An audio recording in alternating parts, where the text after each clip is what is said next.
Bismillahirrahmanirrahim. This is Muhammad Anwar, Registered Nurse Officer and Principal Medical College of Nursing and Allied Health Science, जिला परवाड़ी। आज हम discuss करेंगे FON2 semester second, जिसका unit number 2 है, concept of value and belief. आज हम इसका part 2 discuss करेंगे, क्योंकि इसकी जो पार्ट 1 है वो ऑलरेडी हम अपलोड कर चुके हैं। सो दो स्टूडेंट जिसने आज तक अभी तक वो पार्ट 1 नहीं देखा है, so first you are suppose to watch the part 1। इसके बाद आप पार्ट 2 देखें तो आपकी जो कॉन्सेप्ट है वो क्लियर हो जाएंगी। Otherwise it will be very difficult कि आप उसको समझ सकें। तो जो पार्ट 1 है उसकी लिंक हम इस वीडियो में भी देंगे। सबसे पहले आपने उसको देखना है। पार्ट 1 में हमने जो डिफरेंट टाइप की टर्मिनोलॉजी है हमने उसको डिस्कस किया था। हमने बिलीफ को डिटेल में डिस्कस किया था, और आज की जो वीडियो है उसमें हम डिस्कस करेंगे अबाउट द वैल्यूज। ठीक है, सो आज हम डिस्कस करेंगे वैल्यू कि वैल्यू क्या है। तो वैल्यू के शॉर्ट डिफिनीशन हम ऑलरेडी कर चुके थे कि मतलब हर वो चीज़ जिसको आप कीमती समझते हो, जिसको आप अहमियत देते हो, जिसको आप इम्पोर्टेंट देते हो, तो इसको हम वैल्यू कहते हैं। अब अगर हम इसमें देखें, so they are also belief, ये भी बिलीफ की तरह है, and are defined as a belief about what is desirable or good and what is undesirable or bad. ठीक है, ये हमें किस चीज़ के बारे में बताते हैं, ये हमें बताते हैं, ये भी बिलीफ की तरह है। और ये हमें बताता है कि मतलब कौन सी ऐसी चीज़ है जो डिज़ायरेबल है या गुड है, या कौन सी ऐसी चीज़ है जो अनडिज़ायरेबल या बैड है। सो वैल्यू और आइडियल्स, ये क्या है? ये नज़रिया है।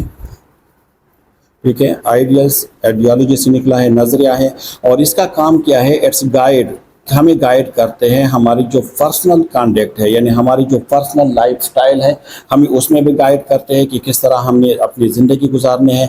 इंटरेक्शन विद अदर, दूसरों के साथ किस तरह हमने इंटरेक्शन में आना है, एंड एनवायरनमेंट, और एनवायरनमेंट के साथ किस तरह इंटरेक्शन में आना है हमारी लाइफ में।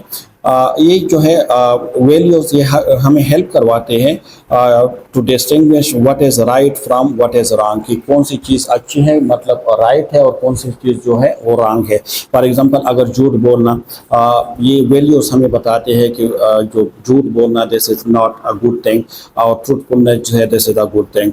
Inform you on how you can conduct your life in a meaningful वे। और ये हमें इसमें भी मतलब हमें हेल्प करते हैं कि अपनी किस तरह आप जो है एक पर्पसफुल लाइफ जो है आपने स्पेंड करने हैं। वैल्यू को अगर हम सिंपली डिफाइन करें, so value is a measure of the worth and importance of a person. Value क्या है?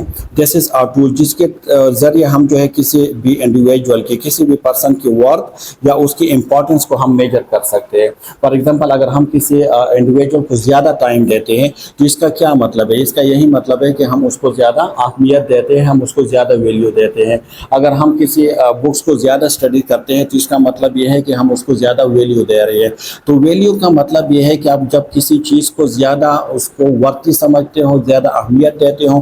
फॉर एग्जांपल, आप नर्सिंग में क्यों आए हो? बहुत और भी बहुत ज़्यादा फील्ड है, आप इंजीनियरिंग में क्यों नहीं गए, आप किसी और फील्ड में, क्योंकि आप जो है नर्सिंग को आप अहमियत दे रहे थे, so that's why you came to nursing. तो इसी तरह आप जिस चीज़ को दे रहे हो, इसी तरह ये कह रही है कि आवर वैल्यूज़ आर ऑफन जो है reflected in the way we live और जो है our lifes. Example, I value freedom of speech. ये किस चीज़ को रिफ्लेक्ट, हमारी जो वैल्यूज़ है ना, ये रिफ्लेक्ट करते हैं उस मतलब जिस तरीके से हम अपनी ज़िंदगी को गुजारते हैं, तो ये हमारी जो वैल्यूज़ है उसको रिफ्लेक्ट करते हैं कि मतलब हम कौन सी वैल्यू। फॉर एग्जांपल, अगर आई वैल्यू फ्रीडम ऑफ स्पीच, तो फिर मैं फ्रीडम ऑफ स्पीच जो है खुद भी करूँगा, अगर दूसरी भी करेंगे तो मैं उसको भी अलाउ करूँगा। ठीक है, इसी तरह अगर हम वैल्यू की बात करें तो this is a coherent set of values adopted and evolved by a person, organization or society as a standard to guide its behavior।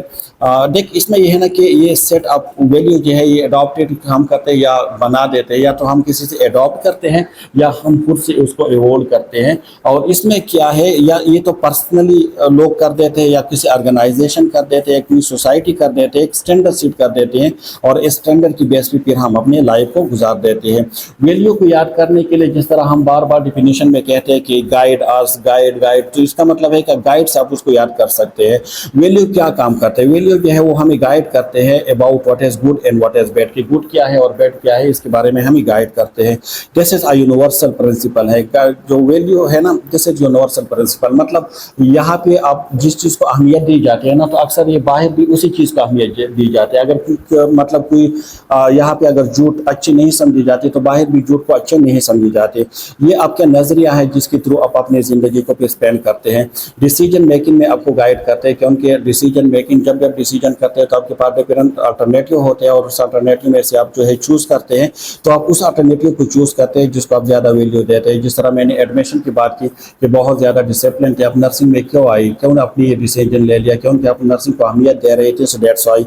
और ये एथिकल स्टैंडर्ड है जिसके थ्रू फिर आप जो है एथिकली मतलब डिसीजन भी लेते हैं और अपनी ज़िंदगी भी गुजारते हैं। So explanation value guide nursing profession in a distinguishing right from wrong and making ethical decision. ठीक है, इसमें ये क्या करते हैं, काम करते हैं।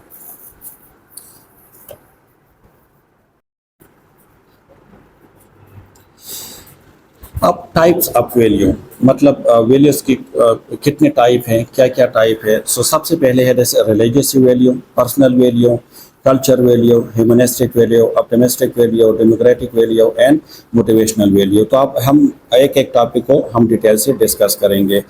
जो रिलीजियस वैल्यू है ना, रिलीजियस वैल्यू और एथिकल प्रिंसिपल होते हैं, ये founded in the religious tradition. ठीक है, टेक्स्ट या जो आपकी बिलीव्स होते हैं, दो टाइप, या तो टेक्स्ट में अवेलेबल होते हैं, आप उस पर यकीन करते हैं, या आपकी जो ऑलरेडी बिलीफ है। तो रिलीजियस बिलीफ जो है ये एथिकल प्रिंसिपल होते हैं, और आपकी जो रिलीजियस ट्रेडिशन है उसमें ये पाए जाते हैं। अगर मुस्लिम है तो मुस्लिम की क्या बिलीफ है, बिलीफ इन गॉड, हो गॉड की उसकी बिलीफ है कि एक ही गॉड है। ठीक है, और उसकी इबादत करते हैं। इसी तरह अगर हम इसको देखें तो in contrast to personal value, ये पर्सनल वैल्यू से बिल्कुल अपोजिट है। क्योंकि रिलीजियस वैल्यू जो है दिस इज बेस्ड वैल्यू, और बेस्ड ऑन ये किस चीज़ की बेस के, ये है हमारे पास जो स्क्रिप्चर है उसकी बेस पे है, और रिलीजियस एस्टेब्लिश नॉर्म्स उसकी बेस पे है। ठीक है,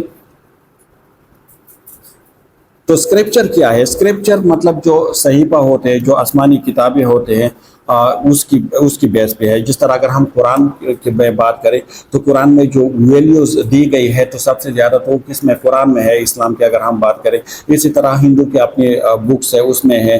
ठीक है, तो हर एक रिलीजियस की या तो किसी बुक्स की शक्ल में होते हैं या एस्टेब्लिश नॉर्म होते हैं। रिलीजियस एस्टेब्लिश नॉर्म, जिस तरह अगर हम इस्लाम में बात करें तो इसमें अजमा है, इसमें फ़िक़्ह है। तो इसी तरह या तो कुछ एस्टेब्लिश नॉर्म्स होते हैं जिसके ऊपर अपनी ज़िंदगी गुजारने हैं। जिस तरह अगर हम इस्लाम की बात करें रिलीजियस की, तो झूठ बोलना गुनाह है, चोरी करना गुनाह है, किसी को नाहक कत्ल नहीं कर सकते। ठीक है, किसी को आप धोखा नहीं दे सकते। तो ये सारी चीज़ें क्या है, इस ये ऑलरेडी मेंशन है कि आप एथिकल प्रिंसिपल है कि आपने हमेशा सच बोलना है, आपने हमेशा जो है धोखे से अपने आप को दूर रखना है। तो ये सारी चीज़ें इसमें दी गई है। अच्छा, एक और है कि they help people determine which action to take and to make judgement about right और रॉन्ग एंड गुड और बैड। ठीक है, ये मतलब किस चीज़ में आपकी हेल्प करवा देते हैं?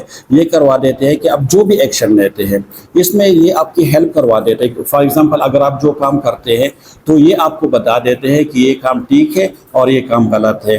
चोरी करना गलत है, ठीक है, झूठ बोलना गलत है, किसी की मदद करना सही है, ईमानदारी, ये सारी चीज़ें आपको कौन बताते हैं? ये आपको बताते हैं रिलीजियस बिलीफ। अब रिलीजियस बिलीफ को हम कहेंगे कि हम नर्सिंग में क्यों पढ़ते हैं। तो देख, अगर आपकी ये बिलीफ है, for example duty, timely duty पे जाना, ड्यूटी जो है करवाना, ये क्या है? दिस इज राइट इस्लाम के लिहाज से, क्योंकि आप अपनी जो रिज़्क है उसको हलाल कर देते हो।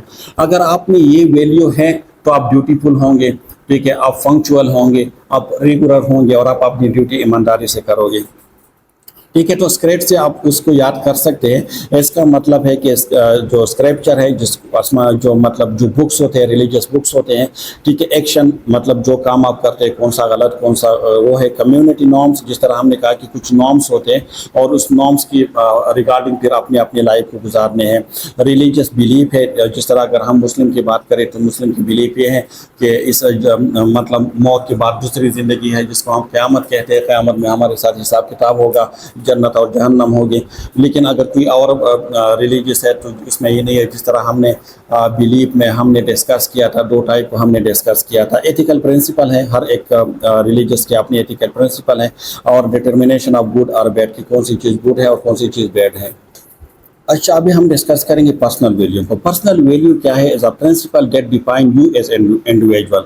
पर्सनल वैल्यू वो है जो आपको एज इंडिविजुअल इंट्रोड्यूस करवाते हैं, आपको डिफाइन करते हैं। फॉर एग्जांपल, अगर आप हॉनेस्ट हो तो लोग आपको हॉनेस्टी कहेंगे, अगर आप रिलायबल हो तो लोग आपके ऊपर ट्रस्ट करेंगे, ठीक है। अगर आप अपनी ड्यूटी ईमानदारी से करेंगे तो लोग आपको जो है ईमानदार बोलेंगे। तो ये आपको डिफाइन करते हैं इंडिविजुअल प्रिंसिपल। जो पर्सनल वैल्यू है such as honesty, reliability, trust, determine how you will face the world and relate with people, ठीक है। किस तरह आप लोगों के साथ पेश आएंगे। तो ये आपकी जो पर्सनल मतलब वैल्यूज है उसको डिफाइन करते हैं।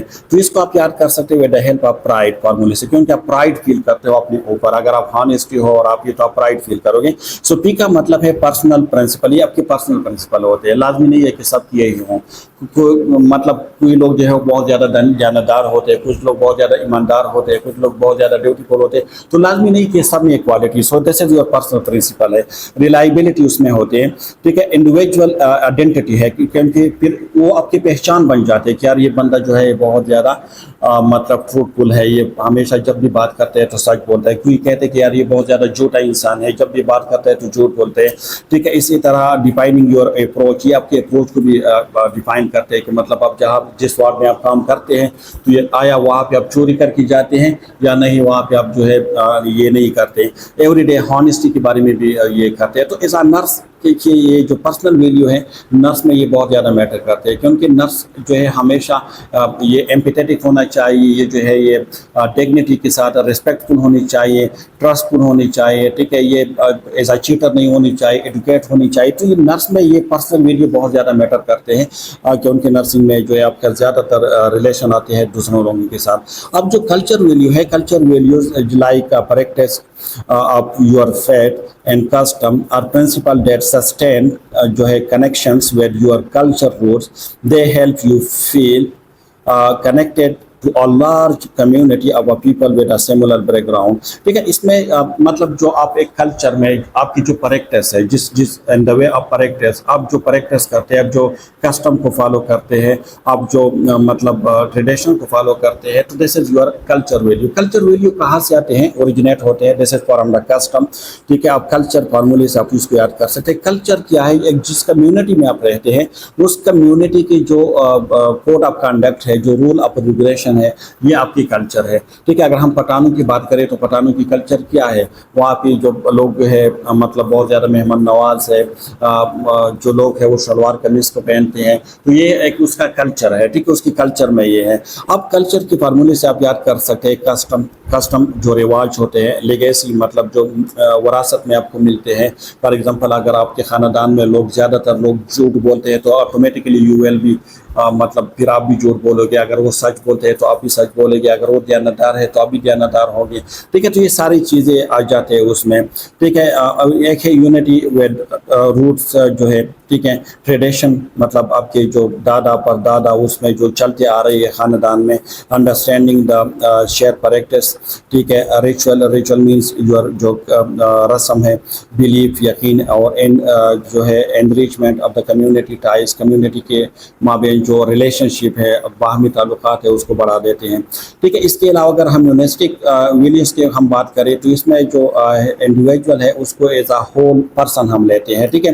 ये कह रहे हैं कि द ट्रू क्लेम्स एंड जो importance of the individual respect the whole person, treat people with respect and dignity, assume that everyone has intrinsic worth where all people are having a potential for growth and development। एक humanistic में हमारे पास जितने भी लोग हैं, चाहे वो किसी भी रिलीजन से उसका ताल्लुक हो, किसी भी जेंडर से उसके ताल्लुक हो, किसी भी रेस के साथ उसके ताल्लुक हो, चाहे वो अमीर हो, वो गरीब हो, वो मेल हो, फीमेल हो, मुस्लिम हो, गैर मुस्लिम हो, ठीक है। हर एक इंसान को हम रिस्पेक्ट देते हैं, उसको हम डिग्निटी देते हैं, हम उसको लेते हैं एज अ होल पर्सन, मतलब हम एज अ ह्यूमैनिटी पे हम फोकस करते हैं। क्योंकि हम ये समझते हैं, हम ये एज्यूम करते हैं, ये बिलीव है हमारे कि every human being they have intrinsic worth. हर इंसान की अपनी जगह पे अपनी अहमियत है और उस अहमियत की बेस पे जो है ना हम उसको क्या वैल्यू दे देते हैं। तो इसको आप याद कर सकते हैं, the hate of respect. Respect का मतलब क्या है? रिस्पेक्ट है कि आर रिस्पेक्ट फॉर इंडिविजुअल। जो भी इंडिविजुअल हमारे पास आएंगे, क्योंकि हम नर्सेज हैं, हम हॉस्पिटल में काम करेंगे, तो हमारे पास डिफरेंट टाइप के इंडिविजुअल्स आएंगे। तो जो भी इंडिविजुअल आएंगे, चाहे वो किसी भी मजहब से हो, हम उसकी रिस्पेक्ट करेंगे। इसके अलावा एक क्या है कि जो है एम्फसाइज इंट्रिंसिक वर्ड, यानी हर इंसान की अपनी इंट्रिंसिक वर्ड है, अपनी अहमियत है, हम उस पर ज़्यादा तवज्जो और जोर देंगे। सपोर्ट ग्रोथ, जो ग्रोथ है उसको हम सपोर्ट करेंगे।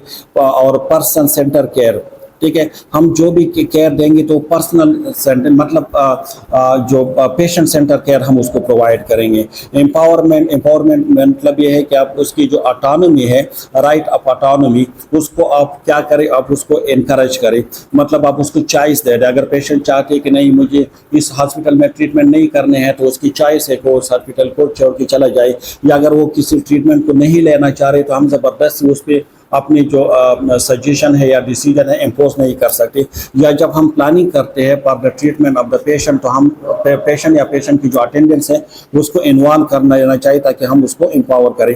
केयर फॉर डिग्निटी, उसकी जो डिग्निटी है उसका केयर। डिग्निटी और रिस्पेक्ट में क्या फ़र्क है? डिग्निटी वो है जो आपकी माइंड में, आपकी हार्ट में किसी के लिए जो इमोशन है, जो इज्जत है, जो रिस्पेक्ट है, उसको डिग्निटी कहते हैं। और रिस्पेक्ट का मतलब ये है कि the way which you are showing, जो आप शो करते हैं। फॉर एग्जांपल, अगर एक कोई भी पर्सन आ जाते हैं आपके पास और आपके दिल में उसके लिए कुछ डिग्निटी मतलब इज्जत है भी नहीं, लेकिन लोगों को शो करने के लिए आप उसको रिस्पेक्ट देते हैं, आप उसके लिए खड़ा हो देते हैं, आप उसको प्लेस दे देते हैं, तो दिस इज रिस्पेक्ट। लेकिन डिग्निटी आपके अंदर उसके लिए जो इज्जत है वो हो जाते हैं। ट्रीट एवरीवन विद फेयरनेस, और ट्रीटमेंट हमेशा हम जिसको भी ट्रीट करेंगे फेयरनेस के साथ। मतलब ऐसा नहीं है कि ये पॉलिटिकल पर्सन है तो उसको हम ज़्यादा अहमियत देंगे, ये नॉन पॉलिटिकल है तो उसको हम कम देंगे, ये गरीब है तो इसको हम कम प्रोटोकॉल देंगे, ये अमीर है तो उसको हम ज़्यादा नहीं। जितनी भी हमारे पास इंडिविजुअल आएंगे, हम इसको एज अ ह्यूमन लेंगे और हम सब उसको इक्वल जैसे हम उसको ट्रीटमेंट देंगे। ऑप्टिमिस्टिक वैल्यू, ये हमेशा ऑप्टिमिस्टिक लोग जो होते हैं वो पॉजिटिव लोग होते हैं, वो हमेशा पॉजिटिव सोचते हैं। वो ये सोचते हैं कि मतलब जो भी होता है अच्छे के लिए होता है, मतलब कम्युनिटी में वो हमेशा अच्छी और पॉजिटिव सोच रखते हैं। तो ये क्या है कि दे post that people are basically good, progress is possible and desirable, rationality, reason and goodwill are the tools of making progress। ठीक है, तो ये चूंकि पॉजिटिव होते हैं तो पॉजिटिव फॉर्मूले से आप इसको याद कर सकते हैं। इसमें ये कह रहे हैं कि प्रोग्रेस इज पॉसिबल, मतलब ये है कि अगर कहीं भी कोई कमी है किसी के बिहेवियर है किसी चीज़ में, तो इसमें पॉसिबिलिटी है कि ये बेहतर हो जाए। ठीक है, ओ का मतलब है कि ऑप्टिमिज्म इसमें होता है अबाउट पीपल, लोगों के बारे में पॉजिटिव सोच रखते हैं ये। सोशल गुडविल, हमेशा जो सोसाइटी है और उसके लिए अच्छे काम करने की कोशिश करते हैं। इम्प्रूवमेंट, गुडनेस को इम्प्रूव करते हैं। ठीक है, tools of reason, inherent waves toward the future और एनकरेजमेंट ऑफ द रेशनैलिटी, ये सारी क्वालिटीज कैरेक्टरिस्टिक्स आ जाते हैं ऑप्टिमिस्टिक वैल्यूज में। अगर हम बात करें डेमोक्रेटिक वैल्यूज, तो they assert the sensitivity of the individual, the right of people to be free from misuse of a power, use of fair and equitable treatment for all, need for justice, true rules and law. इसमें ये है ना, इसमें एक बात याद रखें कि ये कह रहे हैं ना कि the assert of sensitivity, sensitivity का मतलब है तकद्दुस। ठीक है, आप उसका ख्याल रखते हो। ठीक है, जिसका हर इंडिविजुअल की जो इज्जत है, जो रेस्पेक्ट है, जो मतलब उसकी जो राइट है, उसके राइट के आपने क्या करना है, ख्याल रखना है। राइट फॉर फ्रीडम है, राइट ऑफ जो है फ्रीडम ऑफ स्पीच है, राइट ऑफ ऑटोनॉमी है। तो ये इसकी जितनी भी राइट है आपने उसको प्रोटेक्ट करना है। The right of people to be free from misuse of power, मतलब ये है कि हर इंसान की ये राइट है कि वो अपने बारे में खुद सोचे और खुद अपने लिए डिसीजन ले। आप उस पर अपने पावर को इम्पोज नहीं कर सकते। Use of a fair and equitable treatment, ठीक है, fair and equitable treatment. Fair का मतलब क्या है? फेयर जिस तरह मैंने कहा कि इंसाफ पे मबनी, ठीक है, और इक्विटेबल एक होते हैं हमारे पास इक्वल और एक होता है इक्विटी। इसको नीचे हम डिस्कस करेंगे, ठीक है। Need part adjust. अब इसको आप किस तरह याद कर सकते हैं? With the help of formula freedom. F का मतलब क्या है कि फेयर ट्रीटमेंट। फेयर ट्रीटमेंट मतलब सबको एक जैसा ट्रीटमेंट प्रोवाइड हो, ठीक है। ऐसा नहीं है कि अगर हमारे पास कोई गरीब आ जाते हैं तो हम कहते हैं हमारे पास बेड नहीं है, लेकिन अगर मैंने या इन पे उस कॉल करें हमारे हमें या हमारी जो सुपरवाइजर है उसको, तो कहते हैं चलो ठीक है हमारे पास जगह है, फिर उसके लिए हम पेशेंट को भी डिस्चार्ज कर लेते हैं, और लेकिन उसके लिए हम जगह खाली करते। तो ऐसा नहीं है, सबको इक्वल ट्रीटमेंट मिलनी चाहिए, फेयर ट्रीटमेंट, सबके साथ इक्वल जैसे सलूक करना चाहिए, ठीक है। आर का मतलब क्या है कि राइट ऑफ इंडिविजुअल। जो इंडिविजुअल की जो राइट्स है ना उसको आपने प्रोटेक्ट करना है, उसको आपने वायलेट नहीं करना है। राइट क्या है? और राइट एक पेशेंट की ये राइट है कि वो अपनी चॉइस से कोई ट्रीटमेंट को ले या किसी अपनी चॉइस से किसी ट्रीटमेंट को रिफ्यूज करें। लेकिन जब हम ब्लड ट्रांसफ्यूजन करते हैं एज आ नर्स, या जब हम मतलब SK लगा देते हैं, तो इससे पहले हम क्या करते हैं? हम पेशेंट से कंसेंट फॉर्म लेते हैं, या हम सर्जरी के लिए जब पेशेंट को प्रिपेयर करते हैं तो क्या करते हैं? कंसेंट फॉर्म लेते हैं। तो कंसेंट फॉर्म क्या है? कंसेंट फॉर्म ये है कि मतलब इसमें हम पेशेंट से मतलब उसकी ऑटोनॉमी चेक करते हैं, उसको हम ये चॉइस दे देते हैं कि आपके पास चॉइस है, अगर आप चाहते हैं सो यू कैन डू, अगर आप नहीं चाहते तो आप उसको छोड़ सकते हैं। तो इसका मतलब ये है कि आपने जो राइट्स है उसके राइट्स को आपने वायलेट नहीं करने हैं। इक्वलिटी और इक्विटी और इक्वलिटी। इक्विटी का मतलब यह है इक्विटेबल कि मतलब अकॉर्डिंग टू नीड आपने उसको ट्रीटमेंट देने हैं, और इक्वलिटी का मतलब यह है इक्वल का कि आपने सबको एक जैसे ट्रीटमेंट देने हैं। तो हमेशा अगर हम बात करें हॉस्पिटल या मेडिकल में तो इसमें इक्विटी होनी चाहिए, इक्वलिटी नहीं। इक्वलिटी हाँ, equality on the base of the मतलब जो प्रोटोकॉल है, या ऑन द बेस ऑफ जो मेडिसिन है, कि मतलब अगर एक के लिए अवेलेबल है तो सबके लिए अवेलेबल होनी चाहिए, अगर एक के लिए AC रूम है तो सबके लिए AC रूम हो, तो इस बेस पे तो इक्वल होनी चाहिए। लेकिन अगर हम ट्रीटमेंट बात करें तो ट्रीटमेंट हमेशा इक्विटी के ऊपर हो। इक्विटी का मतलब ये है कि जिसको जो नीड है उसके मुताबिक दे रहा हूँ। फॉर एग्जाम्पल अगर दो पेशेंट एडमिट है, एक पेशेंट वायरल इन्फेक्शन के साथ है और दूसरा पेशेंट जो है बैक्टीरियल इन्फेक्शन के साथ है, इक्वलिटी ये कहते हैं कि अगर आप एक पेशेंट को एंटीबायोटिक देंगे तो आप दोनों को एंटीबायोटिक देंगे। लेकिन इक्विटी ये कह रहे नहीं, जो वायरल इन्फेक्शन के साथ है उसको एंटीवायरल दे दो, जो बैक्टीरियल इन्फेक्शन के साथ है उसको एंटीबायोटिक दे दो, मतलब इक्वली दोनों का आप ट्रीट ना करें, ठीक है। तो इसको कहते हैं इक्वलिटी और इक्विटी, ठीक है। फिर क्या है? डिग्निटी। डिग्निटी अपने हर जो इंडिविजुअल है, ह्यूमन बीइंग है, उसकी डिग्निटी को आपने प्रोटेक्ट करना है। Open and justice and society, ठीक है। और मिस यूज ऑफ पावर जो है उसको अवॉइड करना है, मतलब अपने डिसीजन को, अपनी पावर को आप किसी के ऊपर इम्पोज नहीं कर सकते। दूसरा है मोटिवेशनल वैल्यू। मोटिवेशनल वैल्यू क्या है? Internal and external value that stimulate desire and energy in a people to be continuously interested and committed to a job rule or subject, or to make an effort to attain a goal। देख, motivational values वो values होते हैं जो आपकी Dzire या आपको मतलब आपको स्टिमुलेट करते हो, आपको एनर्जी पैदा कर देते हो, चाहे वो इंटरनल हो या एक्सटर्नल हो, और वो आप वो काम करते हैं। फॉर एग्जांपल मैं एक एग्जांपल आपको बता देता हूँ कि आपने देखा होगा कि सख्त गर्मी और धूप में भी लोग जो है सुबह से लेकर शाम तक मेहनत मजदूरी करते हैं। तो क्यों करते हैं? इसीलिए करते हैं क्योंकि उसमें जो मोटिवेशन होते हैं, और मोटिवेशन क्या है कि उसको नीड है पैसों के, तो पैसों के लिए वो कर देते हैं, ठीक है। इसी तरह अगर हम स्टडीज करते हैं तो हम स्टडीज क्यों करते हैं? क्योंकि हम अच्छी GPA को हासिल करना चाहते हैं, तो दैट्स व्हाई हम स्टडीज करते हैं, ठीक है। हम पेशेंट की केयर क्यों रखते हैं? क्योंकि एक तो हमारी जॉब डिस्क्रिप्शन है, और दूसरा ये है कि हमें उससे पैसे भी मिलते हैं, और इसके अलावा हम जो है लोग हमें प्रे भी देते हैं। तो that's why we are doing. तो इंटरनल और एक्सटर्नल, देख ये जो मोटिवेशनल वैल्यू है ये कब एनहांस होंगे, कब जो है मतलब ये अच्छे होंगे। तो इसमें अचीवमेंट की बात हो रही है, तो अचीव आप याद रखिए। सबसे पहले है ए का मतलब है अचीवमेंट।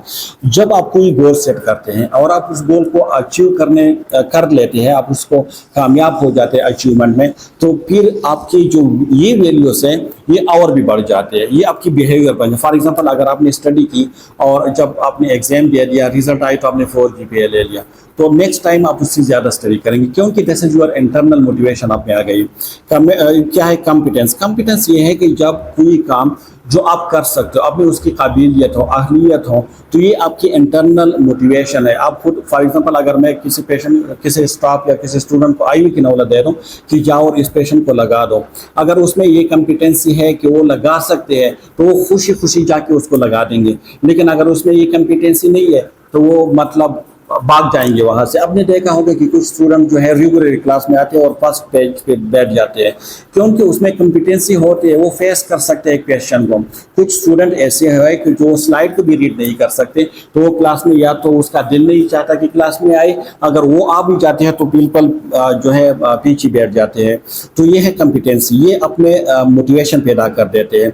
एक है हेडोनिज्म। हेडोनिज्म का मतलब यह है कि हर वो काम जो प्लेजर आप में मतलब आपको खुशी दे देते हैं, आपको प्लेजर दे देते हैं, तो आप वो काम फिर जो है मतलब अपनी मर्जी से कर देते हैं और ये अपनी मोटिवेशन लेकर आते हैं। इसके एग्जांपल मैं दे देता हूँ। आपने देखा होगा कि रमज़ान में भी बच्चे सुबह से लेकर शाम तक, बच्चे नहीं बल्कि वो लोग जो रोज़ा रखते हैं, शाम तक वो क्रिकेट खेलते हैं, फुटबॉल खेलते हैं। लेकिन अगर आप उसके काम के लिए बताओगे कि आपने ये काम करना है, तो कहीं कि नहीं हमारा रोज़ा है, रोज़े में तो हम नहीं कर सकते, फिर हमें प्यास लगेंगे, हमें भूख लगेंगी। लेकिन वो सुबह से लेकर शाम तक गेम खेलते हैं, लेकिन वो तक नहीं जाते क्योंकि उसमें उसको खुशी महसूस होते हैं। इसी तरह आपने देखा होगा कि एक स्टूडेंट जो है 4-5-6 घंटे फेसबुक और टिकटॉक पे लगा देते हैं, लेकिन अगर आप उसे कहेंगे कि आपने जो है 30 मिनट की ये वीडियो देखने हैं या 30 मिनट के आपने स्टडी करने हैं, तो फिर वो नहीं कर सकते क्योंकि उसमें उसको खुशी मिलती है, इसमें उसको खुशी नहीं मिलती। तो आपने ये इंटरनल मोटिवेशन आपने खुद अपने आप में पैदा करने हैं। इसके अलावा इंडिपेंडेंट थॉट। इंडिपेंडेंट थॉट मतलब ये है कि मतलब अगर कोई खुद मुख्तार हो, अपनी मर्जी से अगर कोई काम करते हैं तो मतलब उसमें मोटिवेशन आ जाते हैं। अगर आप उसकी ज़बरदस्ती करवा देते हैं तो फिर उस तरह नहीं कर सकते। सेल्फ डायरेक्टेड भी हम उसको कहते हैं कि सेल्फ डायरेक्शन, खुद अपनी मर्जी से कोई काम करना। एक्साइटमेंट, स्टिमुलेशन भी उसको कहते हैं। स्टिमुलेशन मीन एक्साइटमेंट, हर वो काम जो आप में एक्साइटमेंट लेकर आते हैं, ठीक है, खुशहाली, ठीक है। और है वॉल्वर। वॉल्वर का मतलब है कि सोशल जो है परिस्थितिज। सोशल परिस्थितिज का मतलब ये है कि मतलब जो सोसाइटी में लोग आपको एक मुकाम देते हैं, लोग कहते हैं यार ये बहुत ज़्यादा बहादुर इंसान है, लोग कहते हैं यार ये बहुत ज़्यादा ईमानदार है, ये बहुत ज़्यादा हॉनेस्ट है, ये बहुत ज़्यादा हेल्पर है, लोगों की हेल्प करवाते हैं। तो ये चीज़ें आप में और भी मोटिवेशन पैदा करते हैं और आप इससे ज़्यादा करने की कोशिश करते हैं। अगर लोग कहते हैं यार ये बहुत ज़्यादा, ये झूठ नहीं बोलता, ये हमेशा जब भी बात करते हैं तो सच बोलते हैं, तो नेक्स्ट टाइम आप कभी भी सच नहीं मतलब झूठ नहीं बोलेंगे और हमेशा सच बोलने की कोशिश करोगे। एनर्जी, मोटिवेशन, जब आप में मोटिवेशन है तो आप ये सारी चीज़ें कर पाओगे। अच्छा, ये मोटिवेशनल वैल्यू जिस तरह पिछले स्लाइड में हमने डिस्कस कर लिया कि अचीवमेंट है।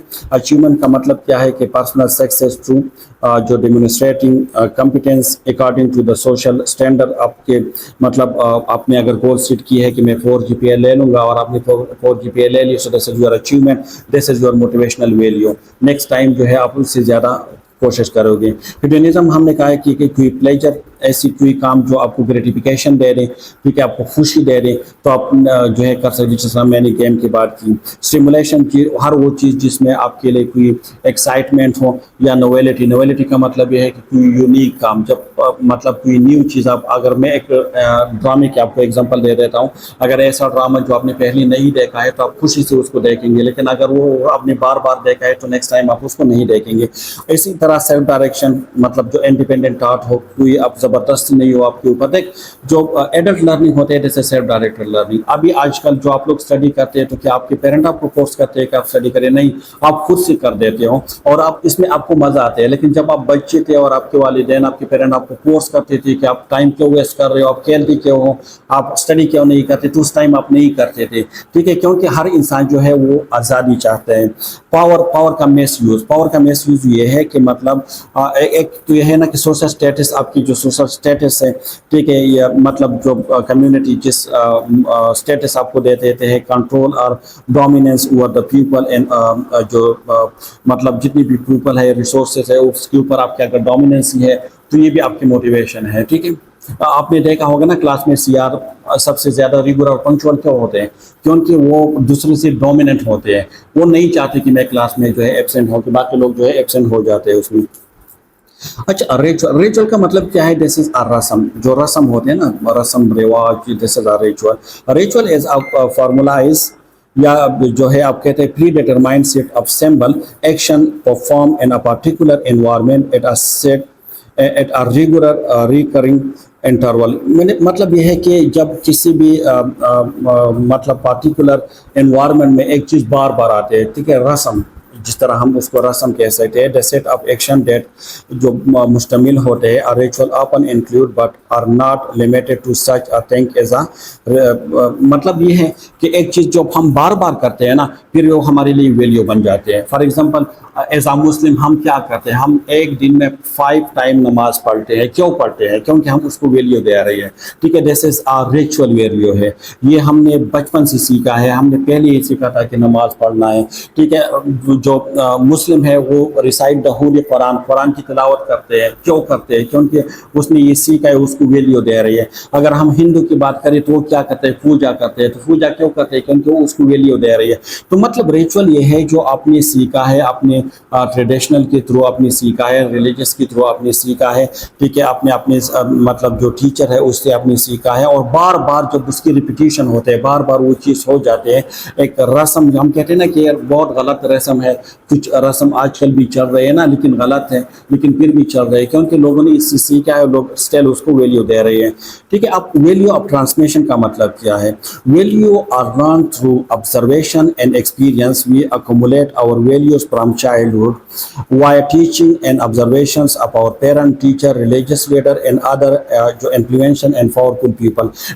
वैल्यू किस तरह जो है मतलब ट्रांसफर होते हैं, ट्रांसमिशन किस तरह होते हैं? देख, ये एक तो है कि थ्रू ऑब्जर्वेशन हम देखते हैं, हम अपने पेरेंट को देखते हैं, हम अपने बड़ों को देखते हैं। अगर हमारे पेरेंट और जो बड़े हैं वो झूठ नहीं बोलते, वो सच बोलते हैं, वो अपनी ड्यूटी ईमानदारी से करते हैं, तो हम भी उससे ये वैल्यू सीख लेते हैं और फिर अपनी लाइफ में क्या करते हैं? इंप्लीमेंट करते हैं, ठीक है। फॉर एग्जाम्पल बचपन से हम सीखते हैं ना कि अपने बड़ों को सलाम करना, ये तो बचपन से हमें सिखाया जाता है। अपनी झूठ नहीं बोलना है, अपनी चोरी नहीं करना है, ठीक है, आपने किसी की गैबत नहीं करने हैं। तो ये हमें सिखाया जाता है, या तो हमें पेरेंट्स सिखाते हैं, या हमारे टीचर सिखाते हैं, या हम खुद ऑब्जर्व करते हैं, ठीक है, या जो रिलीजियस लीडर होते हैं, जिस तरह हम मस्जिद मदरसा जाते हैं वहाँ पे हमें सिखाए जाते हैं। इसके अलावा जो इन्फ्लुएंशियल पावर होते हैं किसी के पास, फॉर एग्जाम्पल जो पॉलिटिकल लोग होते हैं, जो इमरान खान को फॉलो करते हैं तो उसकी वैल्यू को अडॉप्ट करेंगे, जो नवाज शरीफ को फॉलो करते हैं तो उसकी वैल्यू को करेंगे, इसी तरह जरदारी के उसके करेंगे। मतलब ये है कि जो इन्फ्लुएंशियल पीपल होते हैं, जिसके पास पावर होते हैं, और उससे जो है ना ट्रांसफर होते हैं value. Values are highly influenced by a person, family, social culture, environment and peer group. For example, if a parent consistently demonstrate honesty and dealing, the child will probably begin the value of honesty. देख, ये जो values है ना, ये influence होते हैं किसी भी पर्सन की फैमिली की वजह से भी, सोशल कल्चर एनवायरनमेंट, या उसकी जो दोस्त है, या उसकी जो टीचर है, जो एनवायरनमेंट है। फॉर एग्जांपल, अगर किसी घर में सब लोग जो है हॉनेस्टी के साथ मतलब अपनी सारे काम करते हैं, तो बच्चे ऑटोमेटिकली उससे सीख जाते हैं कि this is a good thing, और फिर वो भी अपनी ज़िंदगी में उसको कर देते हैं। सिमिलरली सम कल्चर जो है prefer folk treatment over a new medicine which is learn from culture. कुछ लोग ऐसे हैं कि आजकल भी वो पुराने टाइप के जो गरीबी टोटके थे वही ट्रीटमेंट इस्तेमाल कर रहे हैं। हमें खुद भी याद है कि ज़ुकाम के लिए क्या कहते थे उसको, जो जड़ी बूटी आती थी और उसको जो है पानी में उसको उबाल लेते थे और फिर हम उसको पी लेते थे, ठीक है। तो मतलब वही पुरानी ट्रीटमेंट आजकल ज़्यादातर एरिया में आज भी है, क्योंकि वो वीडियो आपने कहाँ से सीखा है? अपने बड़ों से सीखा है, और स्टिल वो कंटिन्यू है, ठीक है। वैल्यू ऑफ ट्रांसमिशन जो है मतलब किस तरह ट्रांसफर हो सकते हैं, आप उसको याद कर सकते हैं with the help of formula observe. Observe से आप याद कर सकते हैं। ओ का मतलब क्या? ऑब्जर्वेशन। जब आप किसी को ऑब्जर्व करते हैं तो थ्रू ऑब्जर्वेशन आप मतलब वैल्यू जो है ट्रांसफर होते हैं आपको। बिहेवियर मॉडलिंग, बिहेवियर मॉडलिंग ये है कि जो कुछ लोग होते हैं जो आपके मॉडल्स होते हैं और आप उससे सीख कर आते हैं, ठीक है। जिस तरह मैंने कहा कि कुछ रिलीजियस लोग होते हैं, कुछ पॉलिटिकल लोग होते हैं जो आपके मॉडल होते हैं। सोशल इन्फ्लुएंसेस, उसकी वजह से भी ट्रांसमिशन, एनवायरमेंटल फैक्टर की वजह से भी, ठीक है। Role of family, values shape by culture, experience based learning, ठीक है। तो ये ऐसी चीज़ें हैं जिससे जो है ना आप वैल्यू ट्रांसफ़र हो सकते हैं from one person to another person. अब जो वैल्यूज है इन्फ्लुएंस ऑन बिहेवियर, क्या वैल्यूज हमारे बिहेवियर पे उसका कोई इम्पैक्ट है, वो उसको इन्फ्लुएंस करते हैं या नहीं करते? तो अब हम उसको डिस्कस करेंगे। So value can have a positive influence on a person behaviour as he or she try to emulate the contact he or she hold is valuable. मतलब ये है ना कि ये आपकी जो बिहेवियर है उसके पॉजिटिव इम्पैक्ट इसके आ सकते हैं। अगर आप उसको क्या करें, आप उसको कॉपी करें, उसको मतलब जिस चीज़ को आप वैल्यू दे रहे हैं और उसको आप कॉपी करें और फिर इम्प्लीमेंट करें अपने बिहेवियर पे। Value are one important element that effect who we are and how we behave toward other। ठीक है, ये हमारी जो वे ऑफ कम्युनिकेशन है उसको भी इफेक्ट करते हैं। Companies can influence a person behaviour with codes of conduct, ethic committees जो एथिक्स कमेटीज होती हैं, and the punishment and reward system. देख कुछ जो वैल्यूज है या कुछ कंपनी जो है वो जो उसकी कोड ऑफ कंडक्ट होते हैं, जो वैल्यूज होते हैं उसको वो प्रोटेक्ट करते हैं with the help of the punishment या जो रिवार्ड सिस्टम है। इसके एग्जांपल ये है कि अगर आप किसी कॉलेज में पढ़ते हैं तो मतलब आपने टाइम पे आना है कॉलेज में।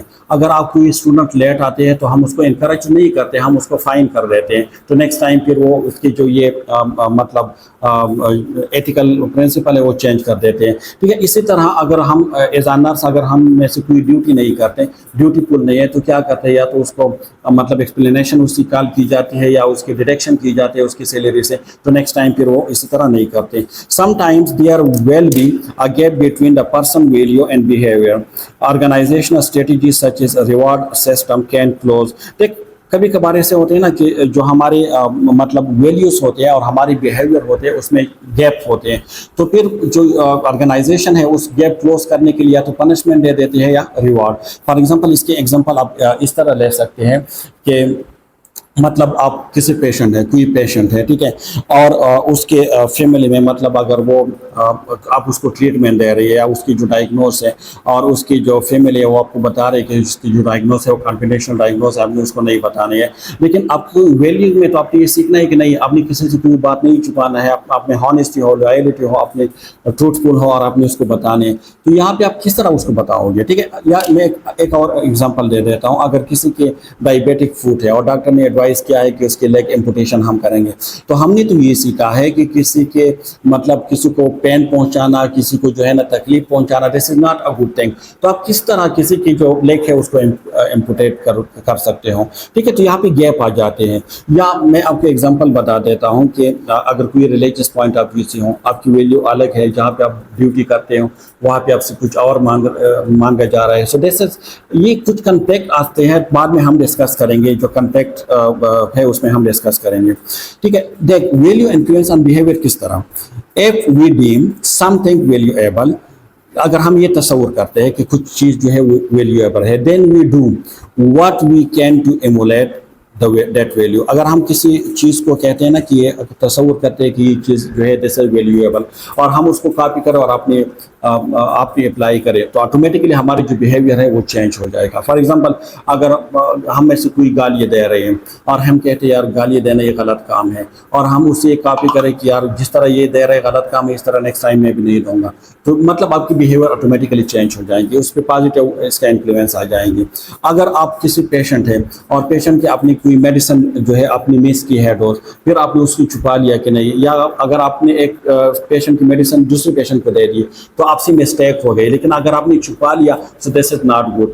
अगर किसी और ने छुपा लिया तो आपने ये कहा कि नहीं ये अच्छी चीज़ नहीं है, नेक्स्ट टाइम आप जब भी गलती करोगे तो आप इंसिडेंट रिपोर्ट करोगे। ठीक है, तो ये मतलब आप जो वैल्यू आपको अच्छे लगे और आप कहते हैं कि ये सही है तो आप उसको अडॉप्ट करें और अपने आप पे इम्प्लीमेंट करें, आपकी बिहेवियर चेंज हो जाएंगे। If a person value honesty then they will strive to be honest. अगर एक इंडिविजुअल है और वो हॉनेस्टी को वैल्यू दे रहे हैं तो वो खुद भी कोशिश करेंगे कि उसके अंदर भी हॉनेस्टी आ जाए। ठीक है, इसी तरह उसको हम किस तरह याद कर सकते हैं, we can remember it formula of impact के फार्मूले से हम याद कर सकते हैं। आई का मतलब क्या है, इन्फ्लुएंस बाय वैल्यू, कि मतलब हमारी जो बिहेवियर है वो वैल्यू के थ्रू हम उसको इन्फ्लुएंस कर सकते हैं। मोटिवेशन, ठीक है, अगर किसी अच्छी काम में आपकी मोटिवेशन है तो ये आपकी बिहेवियर को मतलब अगर आप फॉर एग्जांपल अगर आप बहुत ज़्यादा लेजी है क्योंकि अपनी मोटिवेशन या अचानक आपने मोटिवेशन आ गई तो फिर आप हार्ड वर्क करने बन जाओगे तो आपकी बिहेवियर में पॉजिटिव चेंज आ गया।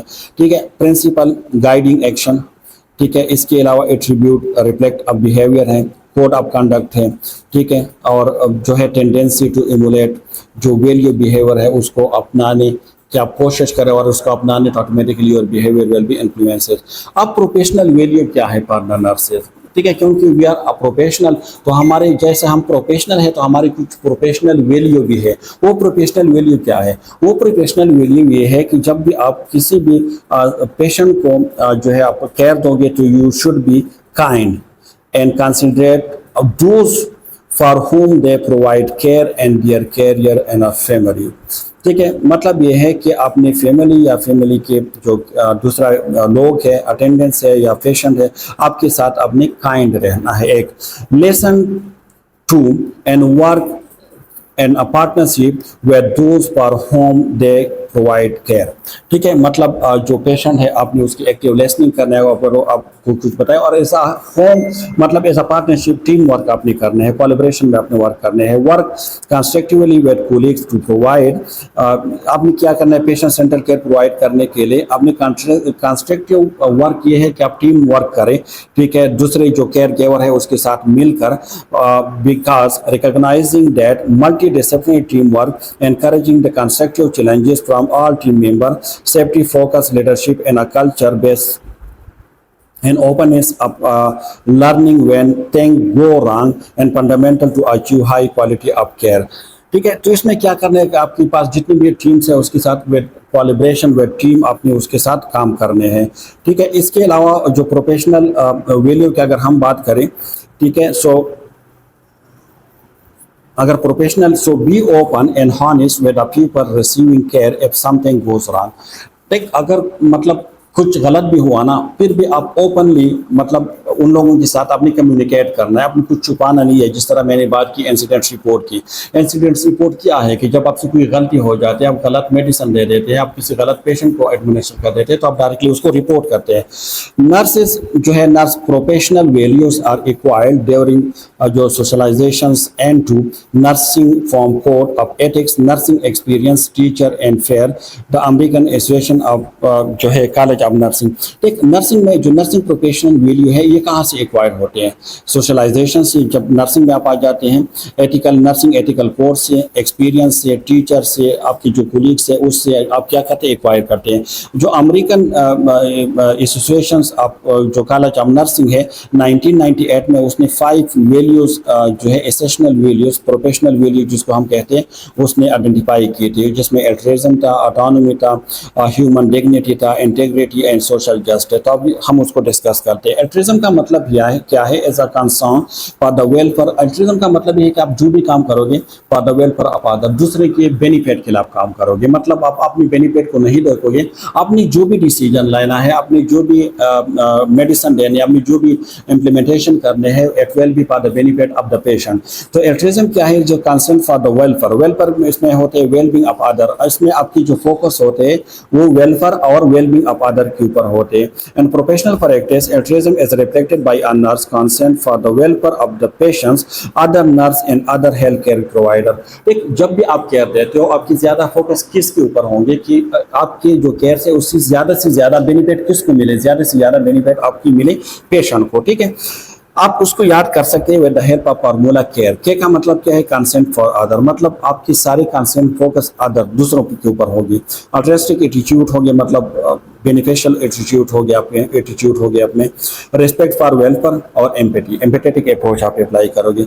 ऑटोनॉमी क्या है? Autonomy is the right of the self determinations. Professional practice reflect autonomy when the nurse expect patients right to make decision about their health care. Autonomy का मतलब ये है ना कि जब आप पेशेंट को ये चॉइस दे देते हो कि वो अपनी हेल्थ के बारे में खुद डिसीजन ले ले। हम जो कंसेंट फॉर्म लेते हैं ना, कंसेंट फॉर्म में हम ऑटोनॉमी की जो प्रिंसिपल है उसको हम क्या करते हैं? प्रोटेक्ट करते हैं। हम पेशेंट को चॉइस देते हैं कि आया आप चाहते हैं कि हम ये इंजेक्शन को लगा दें, आया आप चाहते हैं कि हम आपकी सर्जरी करा दें, तो हम उसको चॉइस देते हैं, तो उसको कहते हैं ऑटोनॉमी। और ऑटोनॉमी हमेशा पेशेंट की ये राइट है कि या वो रिफ्यूज करे ट्रीटमेंट को या वो एक्सेप्ट करे। तो इसको आप याद कर सकते हो, the formula of right. R का मतलब क्या है? Respect for decision. जब भी आप कोई डिसीजन लेते हैं, ठीक है, आप जो भी डिसीजन लेते हैं तो इसमें जो पेशेंट है वो शुड भी इन्वॉल्व होनी चाहिए। आई का मतलब है इंडिपेंडेंस। इंडिपेंडेंस का मतलब ये है कि पेशेंट जो है वो खुद मुख्तार हो, वो अपनी मर्जी से डिसीजन ले ले, आप अपने डिसीजन उसके ऊपर इम्पोज ना करें। जी का मतलब है गिवन चॉइस। अपने पेशेंट को चॉइस देना है कि वो ट्रीटमेंट ले या न ले, अपनी उस पर अपने जो डिसीजन है उसको इम्पोज नहीं करना है। ठीक है, दूसरा कि ऑनरिंग पेशेंट, पेशेंट जो राइट है उसको अपनी ऑनर देना है, मतलब उसको अपनी रिस्पेक्ट देना है। और ठीक का मतलब है trust in a patient autonomy, patient की जो ऑटोनॉमी है उसके ऊपर अपनी ट्रस्ट करने हैं। और सेल्फ डिटर्मिनेशन का मतलब ये है कि वो खुद अपने आप पे भरोसा करके वो अपना डिसीजन ले सके। ठीक है, तो ये autonomy, this is a professional value for the nurses. H का मतलब है कि ह्यूमन डिग्निटी। ह्यूमन डिग्निटी क्या है? Is respect for the inherent worth of the uniqueness of individual and the population and the professional practice. Human dignity is reflect when the nurse value and respect all patient and colleagues. Human dignity, dignity का मतलब यह है कि जब internally आपके दिल में, आपके माइंड में किसके लिए रिस्पेक्ट हो तो हम उसको कहते हैं कि dignity, human dignity. Human dignity का मतलब यह है कि जब एक नर्स जितनी भी उसके पास पेशेंट है सबको वो रिस्पेक्ट दे रही, इसके अलावा उसकी जो कोलीग्स है आपस में भी एक दूसरे की रिस्पेक्ट करे, तो उसको कहते हैं कि डिग्निटी। मतलब जो भी ह्यूमन है, चाहे वो नर्स है, चाहे वो डॉक्टर है, चाहे वो पेशेंट है, चाहे वो दूसरा केयर गिवर है, सब आपस में एक दूसरे की रिस्पेक्ट करे।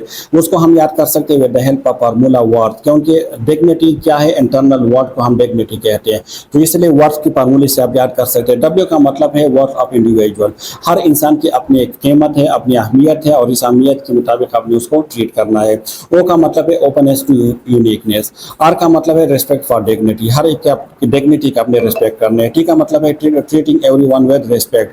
ठीक है, अपने किसी को अगर ट्रीट करना है तो रिस्पेक्ट, ऐसा नहीं कि आपने उसको बुरा भला कहना है, गालियाँ गलौज करने है, इसके बाद आप उसको इंजेक्शन लगा रहे, और आपकी जो इसकी इंडिविजुअलिटी है उसको अपने ऑनर करने हैं। ठीक है, प्रोफेशनल वैल्यू फॉर नर्सेस की अगर हम बात करें तो द नेक्स्ट वन है इंटेग्रिटी। इंटेग्रिटी का मतलब क्या है? Integrity is acting up according with the appropriate code of ethics and accepted standard of practice. Integrity is reflected in a professional practice when the nurse is honest and produce care based on the ethical framework and it's accepted within the profession. Integrity का मतलब ये है ना कि जो rule regulation होते हैं, दयानतदारी, मतलब जब इंटीग्रिटी को हम दयानतदारी कहते हैं, आपकी जो ड्यूटी है और आप अपनी ड्यूटी को ईमानदारी और दयानतदारी से आप सरअंजाम देते हैं तो हम उसको कहते हैं इंटीग्रिटी। तो नर्स में जो प्रोफेशनल वैल्यू की अगर हम बात करें तो इंटीग्रिटी होनी चाहिए कि वो अपनी ड्यूटी में ड्यूटीफुल हो, पंक्चुअल हो, रेगुलर हो। ठीक है, वो ऐसा चीटर ना हो, हॉनेस्ट हो, रिलायबल हो, ट्रस्टफुल हो, तो ये सारी क्वालिटी उसमें होनी चाहिए। आप उसको याद कर सकते हैं with the help of formula trust. ठीक है, मतलब क्या है? ट्रूथफुल, कि हमेशा नर्स जब भी बात करेगा वो सच बोलेगा, झूठ नहीं बोलेगा। रिस्पेक्ट एथिकल स्टैंडर्ड, जो एथिकल स्टैंडर्ड है हर इंसान की वो इसकी रिस्पेक्ट करेगा, उसको वायलेट नहीं करेगा। अपहोल्ड मोरल कोड, जितनी भी ओरल कोड है उसको वो फॉलो करेंगे। ठीक है, सिंसियरिटी इन एक्शन, मतलब अपने काम के साथ वो सिंसियर होगा, अपने ड्यूटी के साथ वो सिंसियर होगा और ट्रांसपेरेंसी उसमें होंगे, मतलब जो भी काम करेगा वह ट्रांसपेरेंसी वो करेगा। ठीक है, सोशल जस्टिस क्या है? Social justice this is another professional values. Social justice है is upholding moral, legal and humanistic principle.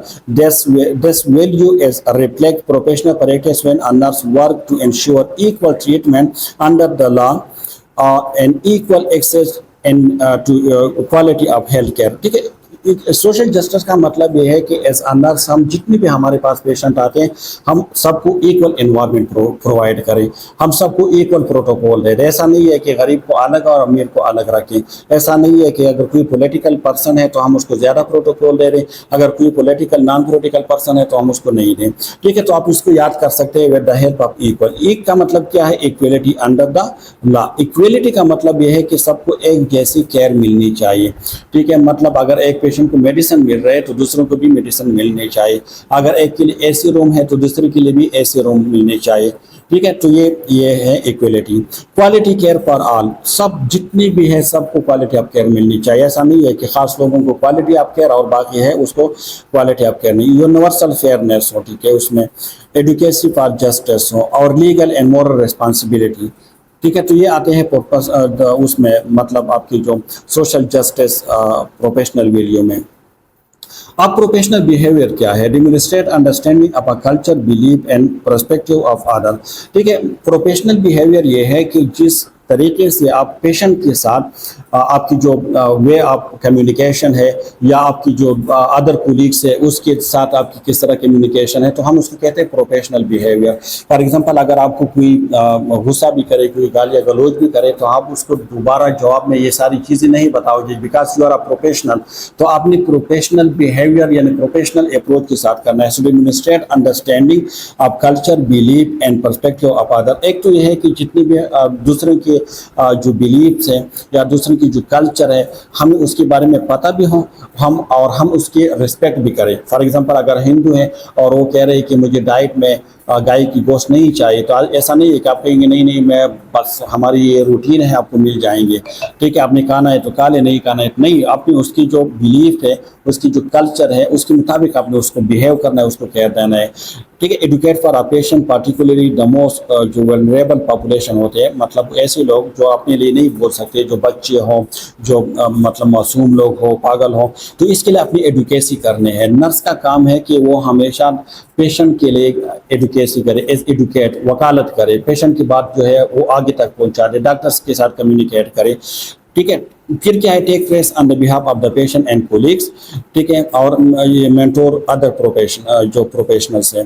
Plan care and partnership with patient. जब भी आप प्लान बनाते हो तो एक कोलैबोरेशन के थ्रू इसमें जो पेशेंट और पेशेंट के अटेंडेंस भी शामिल हों।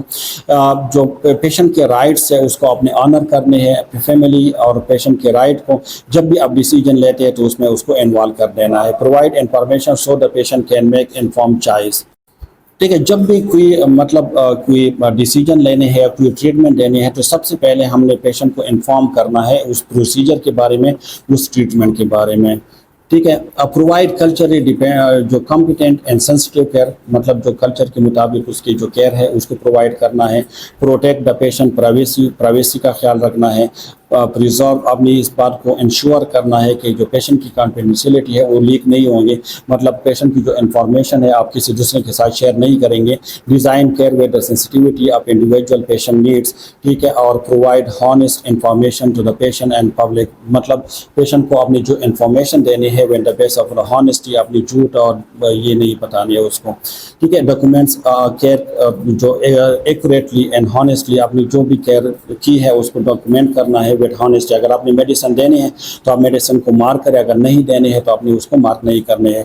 Demonstrate accountability for own action, ठीक है। सपोर्ट फेयरनेस एंड जो है non discrimination and the delivery of care. एक तो ये है कि आपने अपने आप को अकाउंटेबिलिटी के लिए पेश करना है, दूसरा ये है कि आपने फेयरनेस को इंश्योर करना है, और नॉन डिस्क्रिमिनेशन मतलब आपने डिस्क्रिमिनेशन नहीं, सबको अपनी इक्वल जो केयर डिलीवरी है वो प्रोवाइड करना है। Promotes universal access to the health care, मतलब हर इंसान का ये राइट है कि वो हेल्थ केयर को उसको एक्सेस हो, तो आपने उसको प्रमोट करना है। इनकरेज कोई भी अगर कोई ऐसी लेजिस्लेशंस हो या पॉलिसी हो, ठीक है, जिससे नर्सिंग केयर या पेशेंट की जो केयर है उसमें एनहांसमेंट आ जाती है, उसमें एडवांसमेंट आ जाते हैं, तो आपने उसको इनकरेज करने हैं, आपने उसको सपोर्ट करने हैं। जो प्रोफेशनल बिहेवियर है उसको हम याद कर सकते हैं with the formula of care. इसी का मतलब क्या है कि कल्चरली कंपिटेंट केयर, मतलब जो कल्चर है उस कल्चर के मुताबिक आपने उसको केयर प्रोवाइड करने हैं। पेशेंट के लिए अपनी एडुकेट रोल प्ले करना है। रिस्पेक्ट द पेशेंट की जो ऑटोनॉमी है अपने उसके रिस्पेक्ट करने हैं। एथिकल डॉक्यूमेंटेशन, मतलब जो आपने की है बिल्कुल हॉनेस्टी के साथ आपने उसको डॉक्यूमेंट करना है। और सेंसिटिविटी टू इंडिविजुअल नीड, जो इंडिविजुअल की नीड है उसके लिए आपने बिल्कुल सेंसिटिव होना है, मतलब आपने उसको प्रायोरिटी बेस पे उसको हल करना है। तो प्रोफेशनलिज्म क्या है? Professional behaviour how much a nurse care by educating for patient, respecting their autonomy and providing culturally sensitive care। तो इसको हम कहते हैं प्रोफेशनल बिहेवियर, और उसको हम प्रोफेशनल बिहेवियर कहते हैं। अच्छा, अब हम डिस्कस करेंगे typical value, conflict and simple जो कंट्रोवर्सीज है उसके बारे में। ठीक है, जिस तरह इसमें दिया गया है इस लाइन में कि देखिए जो लॉयल्टी और हॉनेस्टी है, ठीक है, इस तरह कंपटीशन है और कोऑपरेशन है। तो इसमें यह है ना कि सिंपल, अगर जब दो वैल्यू एक साथ आ जाएंगी तो हम उस टाइम क्या करेंगे जब दो वैल्यू की कॉन्फ्लिक्ट आ जाएंगे। ठीक है, फॉर एग्जांपल आप इसको इस तरह भी कह सकते हैं कि हमारे पास दो वैल्यूज़ हैं। एक है ऑटोनॉमी, मतलब पेशेंट की अपनी राइट है, पेशेंट के साथ जो है ये राइट है कि वो मेडिसिन को रिफ्यूज़ करे या किसी सर्जरी को रिफ्यूज़ करे या ट्रीटमेंट को रिफ्यूज़ करे। और एक हमारे पास जो वैल्यू प्रिंसिपल है हम उसको कहते हैं बेनिफिसेंस। बेनिफिसेंस का ये है कि हम जो भी काम करेंगे it will be for the benefit of the patient.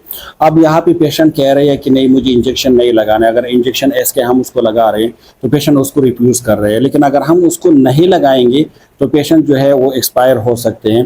तो अब यहाँ पे दो वैल्यू आ जाते हैं, या तो हम पेशेंट की बात मानेंगे या पेशेंट को हम फ़ायदा पहुँचाएंगे, क्योंकि नॉन मेलेफिसेंस एक और वैल्यू है जो ये कहते हैं कि मतलब हमने पेशेंट को हार्म नहीं देना है।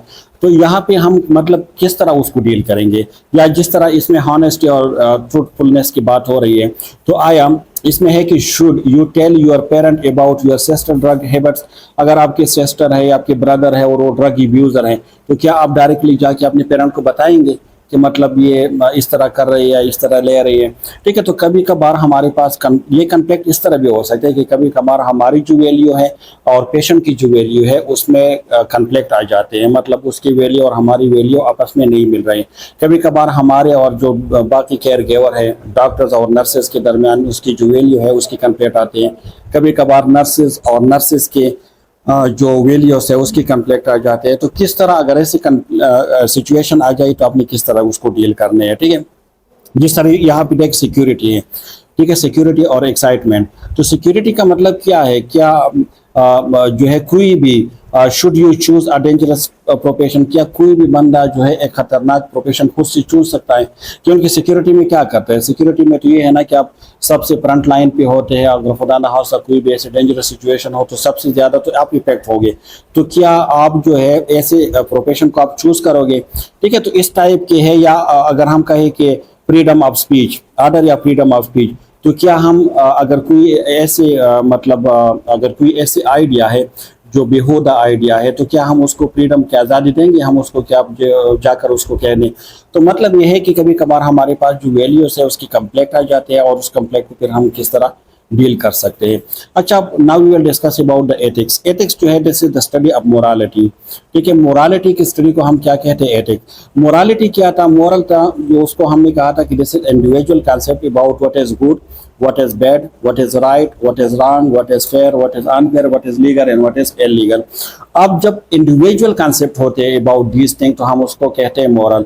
लेकिन जब कम्युनिटी की यानी ग्रुप कॉन्सेप्ट होता है, when there is concept of the group concept about what is good, what is bad, what is right, what is wrong, तो हम उसको कहते हैं कि दिस इज द एथिक्स। तो एथिक्स इसलिए हम उसको मोरालिटी स्टडी कहते हैं क्योंकि मॉरल जो है दिस इज इंडिविजुअल कॉन्सेप्ट। जब बहुत ज़्यादा इंडिविजुअल कॉन्सेप्ट इकट्ठे हो जाएंगे तो एक ग्रुप कॉन्सेप्ट बन जाएंगे और फिर उस ग्रुप कॉन्सेप्ट को हम एथिक्स कहते हैं।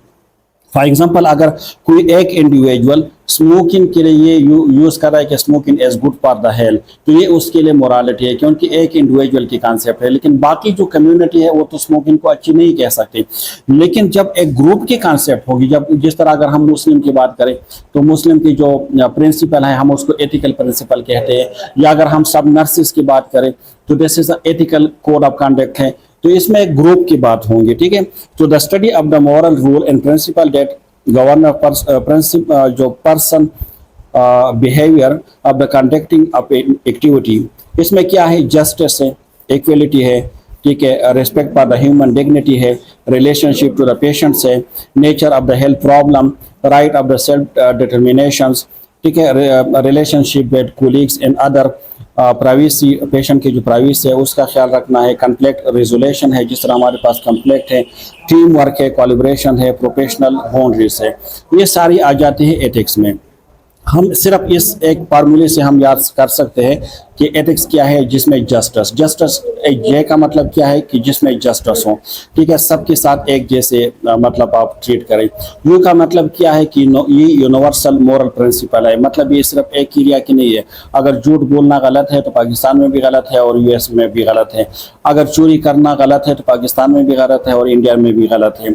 फिर इसका मतलब है सोशल रिस्पॉन्सिबिलिटी, ठीक है, ये आपकी सोशल रिस्पॉन्सिबिलिटी होते हैं। टी का मतलब है ट्रांसपेरेंसी, आई का मतलब है इंटेग्रिटी, ठीक है। कॉन्फिडेंशियलिटी आप में आ जाते हैं, मतलब जो पेशेंट आपके साथ जो इंफॉर्मेशन शेयर करते हैं आप उसकी इंफॉर्मेशन को किसी और के साथ शेयर नहीं करते बल्कि आप उसको राज में रखते हैं। एथिकल कंडक्ट से, सो ethics is a nursing embody justice ensuring fairness integrity and respect and professional conduct. ठीक है, एथिक्स किस चीज़ को इंश्योर करते हैं? जस्टिस को इंश्योर करते हैं, ट्रांसपेरेंसी को इंश्योर करते हैं, इंटीग्रिटी को इंश्योर करते हैं, कॉन्फिडेंशियलिटी को इंश्योर करते हैं। ठीक है, अब अगर हम समराइज करें इस सारी चैप्टर को, सो वैल्यू क्या है? सो वैल्यू का अगर हम डिफाइन करें, इसमें अगर हम समराइजेशन की हम बात करें, so value are learn and change in the response of the life situation as a person develop. How value influence attitude and how they together influence professional behaviour. कि मतलब वैल्यू कहाँ से ओरिजिनेट होते हैं, वैल्यू किस तरह हम situation से सीख सकते हैं, वैल्यू किस तरह हमारी एटीट्यूड और हमारी बिहेवियर पे वो इन्फ्लुएंस हो सकते हैं। तो ये सारी चीज़ें हम डिस्कस कर चुके हैं। मोस्ट वैल्यू जो है they drive from the 4 main sources that influence our personal and professional. अगर हम उसके ओरिजिनेशन की बात करें तो 4 मेन सोर्सेज है ऑफ द जो वैल्यू के हैं। ठीक है, कौन कौन से हैं? हमारे पास साइंस है, कल्चर है, रिलीजन है और एक्सपीरियंस है। इसके थ्रू जो है वैल्यूज जो डेवलप हो जाते हैं। ठीक है, अब हम बात करेंगे people arrive at their own value through choosing या prizing and then acting on them.